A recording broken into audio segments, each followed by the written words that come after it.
where is Black Panther going in the MCU and in the comics, in your opinion?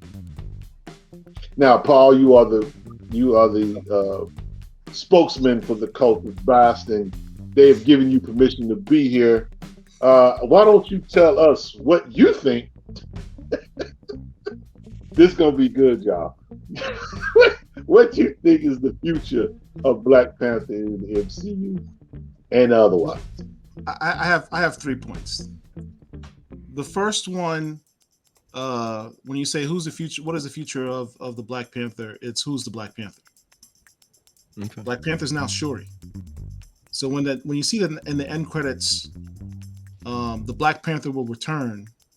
I don't think they're referring to T'Challa per se. I think Shuri's going to be the Black Panther for much of the next several films that are going to be out.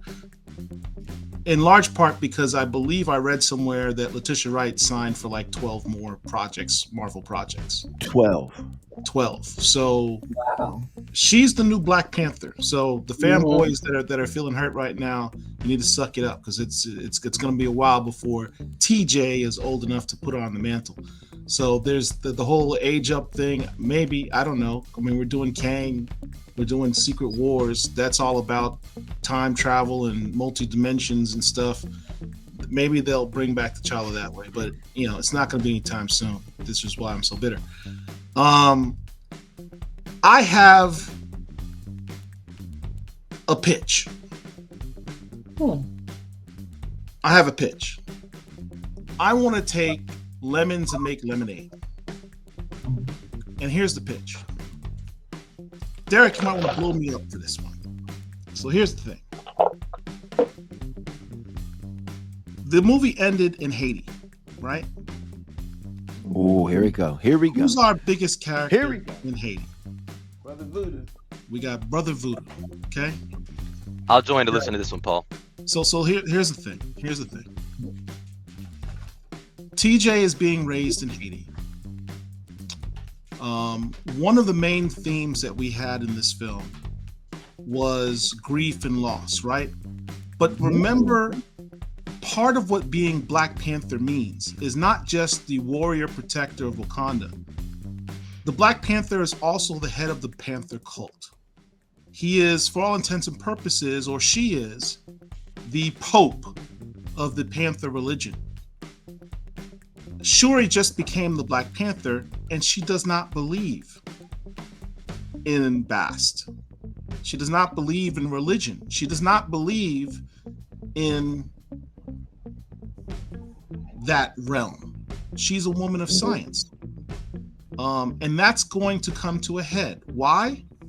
She decided to not only to be the Black Panther through a microwave version of the ritual by simply taking the heart-shaped herb and skipping all of it. Remember, they made a big deal about, for sure, you don't want to go through the whole ritual, you don't want to be buried. She's like, just worry about whether or not I die. That's all she cares about, right? She never went through the whole ritual. She begins the movie by saying, "Hey, Bast, if you save my brother, I promise I won't act like I don't believe you anymore." She doesn't believe in Bast. Right? This is a woman who, in the first film, M'Baku says, "You, T'Challa, want to be king, and you entrusted our technology to a child who scoffs at tradition and our ways? That's crazy. That's M'Baku may be cool with Shuri in this movie and be a mentor to her out of loyalty to T'Challa, but he just got made king of Wakanda. The Jabari aren't into technology. The Jabari aren't into hanging out with and making amends and stinging olive branches to the colonizers. That's not his thing. So you just made King of Wakanda someone who's more of what we would refer to as a traditionalist. Some of the best stories that have come out of Black Panther lore have been the dichotomy between the traditional Wakandans and those that are progressive, right? Right. Now would be a good time to explore that, because we haven't really explored the people of Wakanda. Now would be the time to introduce the story.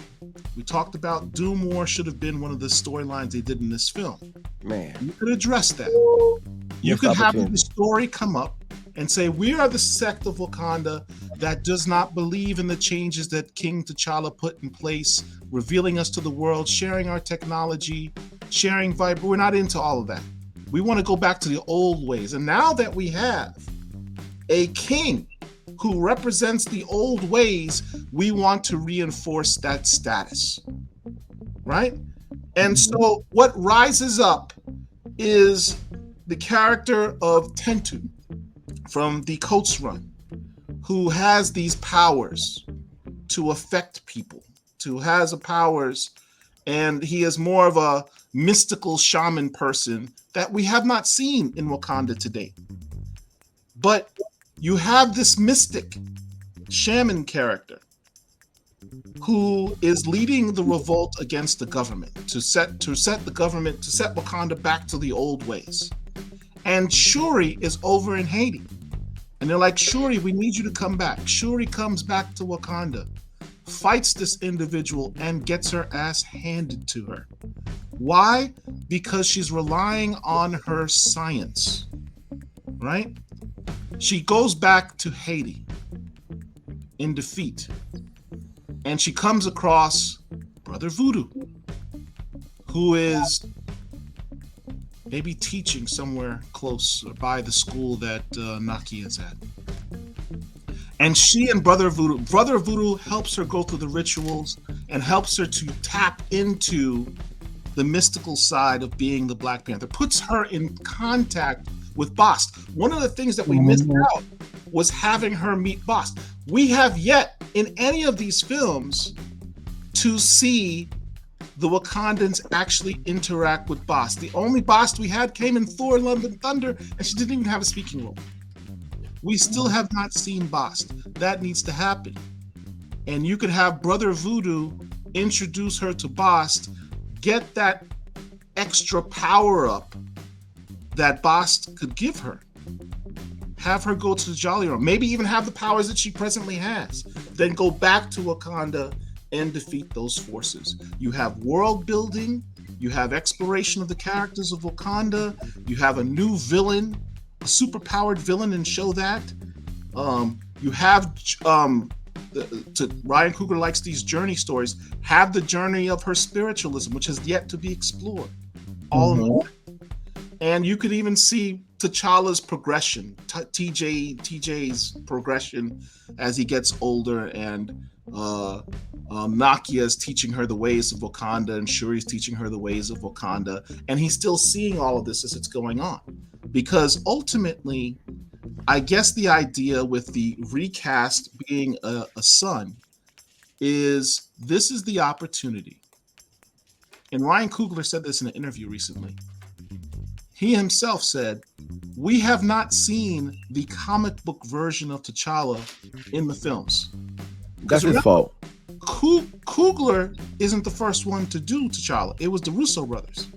And the Russo brothers deviated from the comic book material. As much as we all said we just love T'Challa from the comic run, from the Russo run in Civil War. They're the ones who deviated the most. And that's what Coogler had to start with something that was already deviated from, because T'Challa did not become the Black Panther and become king until he was very young. Like, his father died when he was very young. He wasn't raised with his father. So now you have that opportunity to reinvent T'Challa, the same background story of my father was the Black Panther and he died and I was young. And I was away off at school, because what happened in the comics? T'Challa was sent off to school and learn around the world, from all places around the world. And that's what TJ could end up doing. He starts off with Haiti, see how that part of the world works. And then he goes to Europe, or he goes to Asia, and he learns from all around the world. And that he ultimately comes back in 10 years and challenges Shuri for the role of the Black Panther. And so it's an opportunity to reboot the character. I'm bitter about it, but I'm also hopefully hopeful that is where they'll ultimately get an opportunity to reinvent the character properly, whether it be through TJ or the multiverse. So that's the pitch. Okay. I joined just to listen to that pitch. I liked it. Good.